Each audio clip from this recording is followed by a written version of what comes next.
ನಮಸ್ಕಾರ ಸ್ನೇಹಿತರೆ, ನನ್ನ ಯೂಟ್ಯೂಬ್ ಚಾನಲ್ಗೆ ಸ್ವಾಗತ. ಇಂದು ನಾವು ಬುದ್ಧಿವಂತ ಮಕ್ಕಳ ಲಕ್ಷಣಗಳ ಬಗ್ಗೆ ತಿಳಿದುಕೊಳ್ಳೋಣ. ವಿಡಿಯೋ ಇಷ್ಟವಾದರೆ ಲೈಕ್ ಮಾಡಿ, ಚಾನಲ್ ಸಬ್ಸ್ಕ್ರೈಬ್ ಮಾಡಿ, ಕಾಮೆಂಟ್ ಮಾಡಿ. ನಮಸ್ಕಾರ ಸ್ನೇಹಿತರೆ, ಪ್ರತಿಯೊಬ್ಬ ಅಪ್ಪ ಅಮ್ಮನ ಹೃದಯದಲ್ಲಿ ಒಂದು ಕನಸು ಇರುತ್ತದೆ. ನನ್ನ ಮಗು ಚೆನ್ನಾಗಿ ಓದಬೇಕು, ಒಳ್ಳೆಯ ಮನುಷ್ಯನಾಗಬೇಕು, ಜೀವನದಲ್ಲಿ ದೊಡ್ಡ ಸಾಧನೆ ಮಾಡಬೇಕು. ಆದರೆ ಅನೇಕ ಪೋಷಕರು ಒಂದು ತಪ್ಪು ಮಾಡುತ್ತಾರೆ. ಅವರ ಮಗುವಿನ ಅಂಕಗಳನ್ನು ಮಾತ್ರ ನೋಡುತ್ತಾರೆ, ಆದರೆ ಮಗುವಿನ ಸಾಮರ್ಥ್ಯವನ್ನು ನೋಡುವುದಿಲ್ಲ. ಸ್ನೇಹಿತರೆ, ಪ್ರತಿಯೊಂದು ಮಗು ಒಂದೇ ರೀತಿ ಇರುವುದಿಲ್ಲ. ಕೆಲವು ಮಕ್ಕಳು ಪುಸ್ತಕದಲ್ಲಿ ಜಾಣರಾಗಿರುತ್ತಾರೆ, ಇನ್ನು ಕೆಲವು ಮಕ್ಕಳು ಜೀವನದಲ್ಲಿ ಜಾಣರಾಗಿರುತ್ತಾರೆ. ಬುದ್ಧಿವಂತ ಮಕ್ಕಳಲ್ಲಿ ಸಾಮಾನ್ಯವಾಗಿ ಕಾಣುವ 7 ಲಕ್ಷಣ ಬಗ್ಗೆ ನಾವು ತಿಳಿದುಕೊಳ್ಳೋಣ. ಮೊದಲನೆಯದಾಗಿ, ಹೆಚ್ಚು ಪ್ರಶ್ನೆ ಕೇಳುತ್ತಾರೆ. ಮಕ್ಕಳು, ಅಮ್ಮ ಆಕಾಶ ನೀಲಿ ಯಾಕಿದೆ, ಅಪ್ಪ ಮಳೆ ಹೇಗೆ ಬರುತ್ತದೆ, ಇದು ಯಾಕೆ, ಅದು ಯಾಕೆ, ಹೀಗೆ ನಿರಂತರವಾಗಿ ಪ್ರಶ್ನೆ ಕೇಳುವ ಮಕ್ಕಳು ಕೆಲವೊಮ್ಮೆ ಪೋಷಕರಿಂದ ಕಿರಿಕಿರಿ ಅನಿಸಬಹುದು.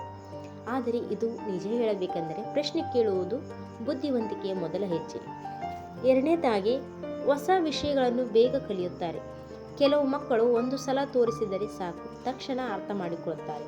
ಹೊಸ ಹಾಡು, ಹೊಸ ಆಟ, ಹೊಸ ಪದ ಬೇಗನೆ ಕಲಿಯುತ್ತಾರೆ. ಇದು ಕೇವಲ ನೆನಪಿನ ಶಕ್ತಿ ಅಲ್ಲ, ಕಲಿಯುವ ಸಾಮರ್ಥ್ಯದ ಸಂಕೇತ. ಮೂರನೇದಾಗಿ, ತುಂಬ ಗಮನಿಸಿ ನೋಡುತ್ತಾರೆ. ಕೆಲವು ಮಕ್ಕಳು ಮೌನವಾಗಿರುತ್ತಾರೆ, ಆದರೆ ಎಲ್ಲವನ್ನು ಗಮನಿಸುತ್ತಾರೆ.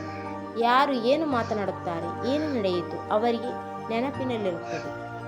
ಬಹಳ ಜನರು ಅಂತಹ ಮಕ್ಕಳನ್ನು ಸಾಮಾನ್ಯವಾಗಿ ಎಂದು ತಿಳಿದುಕೊಳ್ಳುತ್ತಾರೆ.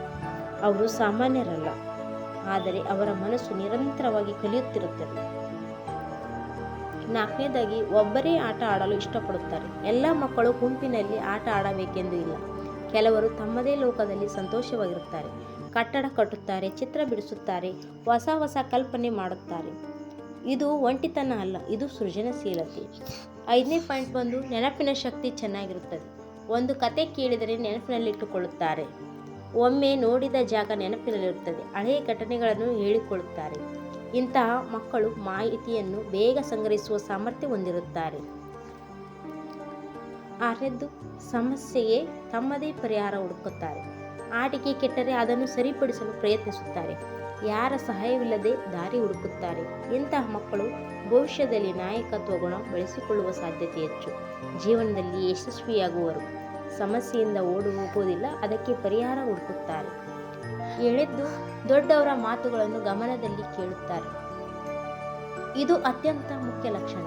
ಗಮನದಲ್ಲಿ ಕೇಳುವ ಮಗು ಬೇಗ ಕಲಿಯುತ್ತದೆ, ಬೇಗ ಅರ್ಥ ಮಾಡಿಕೊಳ್ಳುತ್ತದೆ, ಬೇಗ ಬೆಳೆಯುತ್ತದೆ. ಮಾತನಾಡುವುದು ಒಂದು ಕಲೆಯಾದರೆ ಕೇಳುವುದು ಒಂದು ಶಕ್ತಿ. ಈ ಶಕ್ತಿ ಇರುವ ಮಕ್ಕಳು ಜೀವನದಲ್ಲಿ ದೊಡ್ಡ ಸಾಧನೆ ಮಾಡಬಹುದು. ಸ್ನೇಹಿತರೆ, ನಿಮ್ಮ ಮಗು ಎಲ್ಲ ವಿಷಯದಲ್ಲಿ ಮೊದಲನೇ ಆಗಬೇಕೆಂಬುದಿಲ್ಲ. ಪ್ರತಿಯೊಂದು ಮಗುವಿನಲ್ಲಿ ಒಂದೊಂದು ವಿಶೇಷ ಪ್ರತಿಭೆ ಇರುತ್ತದೆ. ಅದನ್ನು ನಾವು ತಿಳಿದುಕೊಳ್ಳಬೇಕು ಅಷ್ಟೇ. ನಿಮ್ಮ ಮಗುವಿಗೆ ಪ್ರೀತಿ ಕೊಡಿ, ಸಮಯ ಕೊಡಿ, ಪ್ರೋತ್ಸಾಹ ಕೊಡಿ. ಇಂದು ನಿಮ್ಮ ಮುಂದೆ ಆಟವಾಡುತ್ತಿರುವ ಪುಟ್ಟ ಮಗು ನಾಳೆ ನಿಮ್ಮ ಕುಟುಂಬದ ಹೆಮ್ಮೆ ಆಗಬಹುದು. ಧನ್ಯವಾದಗಳು. ಈ ವಿಡಿಯೋ ಇಷ್ಟವಾದರೆ ಲೈಕ್ ಮಾಡಿ, ಶೇರ್ ಮಾಡಿ ಮತ್ತು ಇಂತಹ ಮಕ್ಕಳ ಬೆಳವಣಿಗೆಯ ಮಾಹಿತಿಗಾಗಿ ಚಾನಲ್ ಸಬ್ಸ್ಕ್ರೈಬ್ ಮಾಡಿ.